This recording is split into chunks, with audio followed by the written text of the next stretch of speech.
Terima kasih kerana menonton channel ini. Sebelum kita teruskan isu-isu yang hangat daripada channel ini, sila pertimbangkan untuk menekan butang subscribe dan tekan loceng untuk mendapatkan isu-isu terkini daripada channel ini pada setiap hari. Sila juga untuk meninggalkan komen anda. Setiap daripada komen anda amatlah dihargai.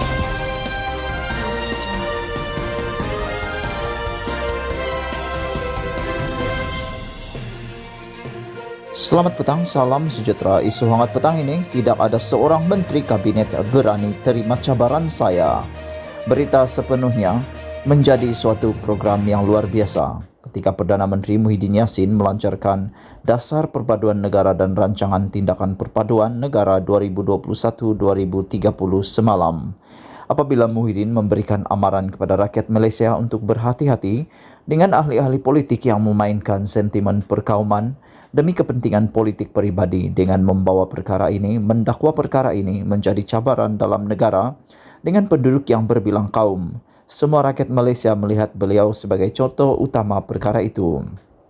Selepas 64 tahun negara kita ditubuhkan, adakah Muhyiddin bersedia untuk memimpin rakyat Malaysia di seluruh negara dengan rangka tindakan perpaduan kebangsaan ini dengan mengisytiharkan yang beliau pertamanya adalah rakyat Malaysia, supaya semua rakyat Malaysia dapat mengatakan yang mereka juga pertamanya rakyat Malaysia yang dan kemudiannya Melayu, Cina, India, Kadazan ataupun Iban.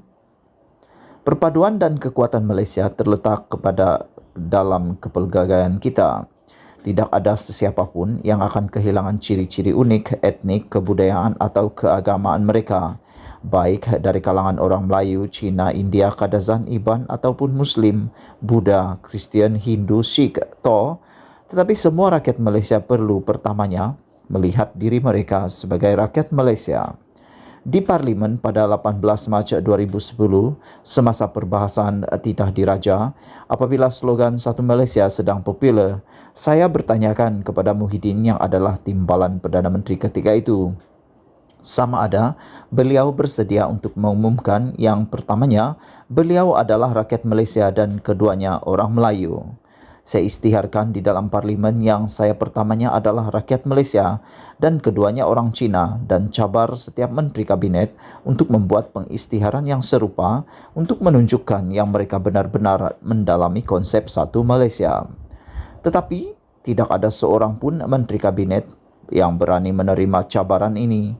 Sebaliknya, Muhyiddin mengumumkan yang beliau pertamanya adalah orang Melayu, kemudian rakyat Malaysia.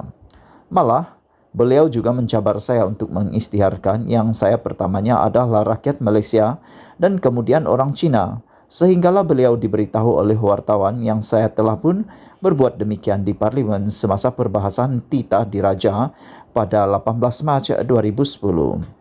Rancangan program transformasi kerajaan Satu Malaysia sendiri mengatakan yang tujuan Satu Malaysia ini adalah untuk menjadikan Malaysia negara yang lebih hebat, sebuah negara di mana diharapkan semua rakyat melihat diri mereka sebagai pertamanya rakyat Malaysia dan kemudiannya mengikut kaum, agama, kawasan geografi atau latar belakang sosioekonomi, di mana prinsip-prinsip Satu Malaysia terjalin erat dalam fabrik ekonomi, politik dan sosial Malaysia.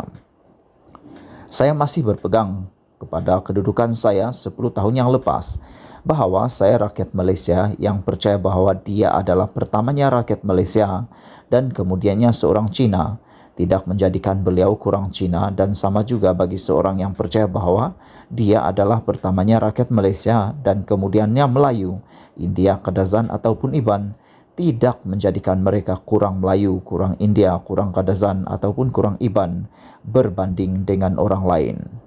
Adakah Muhyiddin bersedia untuk mengaku yang beliau silap 10 tahun yang lalu?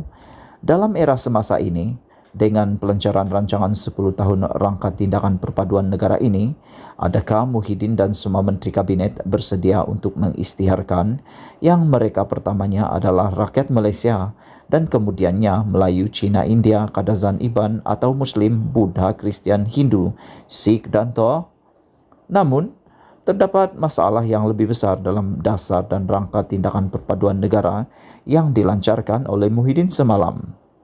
Buat pertama kalinya dalam sejarah negara, sejak daripada perangkaan rukun negara, Sebagai prinsip pembinaan negara bangsa pada tahun 1970, kita tidak mempunyai sebuah kabinet di mana semua menteri-menteri kabinet komited terhadap kelima-lima prinsip ini.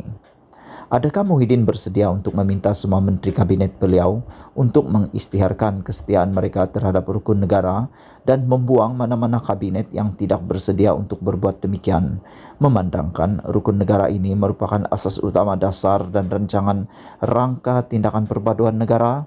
Ditulis oleh Lim Kit Siang, pemimpin veteran DAP dan ahli parlimen Iskandar Putri. Sekian isu hangat petang ini. Jangan lupa tekan butang subscribe dan kita jumpa lagi. Bye-bye.